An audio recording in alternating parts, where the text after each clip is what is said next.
சவாரியில் எழுந்தருள இருக்கிறார் வள்ளி சமேத ஸ்ரீ சுப்பிரமணிய சுவாமி. தீர்த்த குளத்திற்கு மாடவீதி உலா வந்து பாருங்க, சாமி உள்ள வராரு பாருங்க. மாடவீதி உலா வந்து உள்ள வராரு சுவாமி. TKS at Sri வாஞ்சியாம்.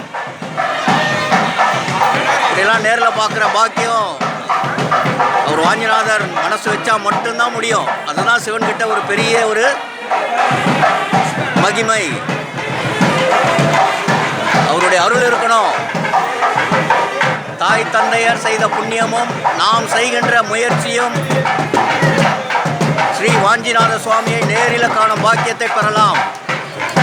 அவர் அழைப்பு இருந்தால் தான் வாஞ்சியத்துக்கே வர முடியும்.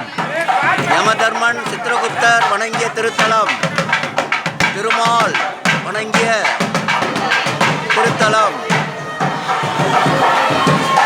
அப்படிப்பட்ட ஒரு மகத்துவமான ஒரு இடம் ஸ்ரீ வாஞ்சிய மக்களே. பாரு, 63 வயசாகி அடியனுக்கு இப்போதான் அந்த பாக்கியத்தை கொடுத்துருக்காரு பாருங்க.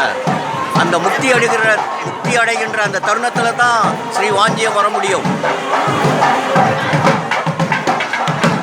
சுவாமி உள்ள வராரு.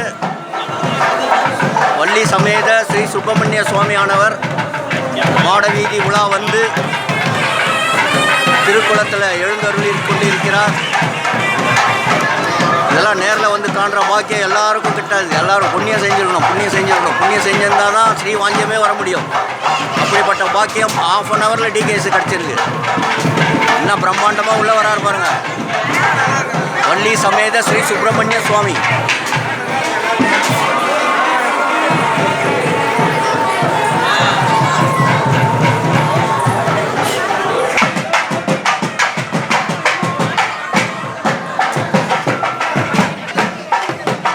பாருங்க, சாமி உள்ள வராரு. தீர்த்தவாரிக்கு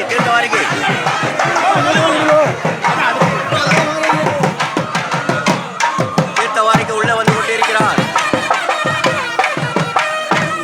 எல்லா மக்களுமே பக்த கோடிகளுமே தீர்த்தம் ஆடுவதற்காக ரெடியாக காத்துட்டு இருக்காங்க. ஸ்ரீ வாஞ்சியம் வர கொடுத்து வச்சிருக்கணும். சிவாய நம. சாமி பின்னாடி வராரு பாருங்க.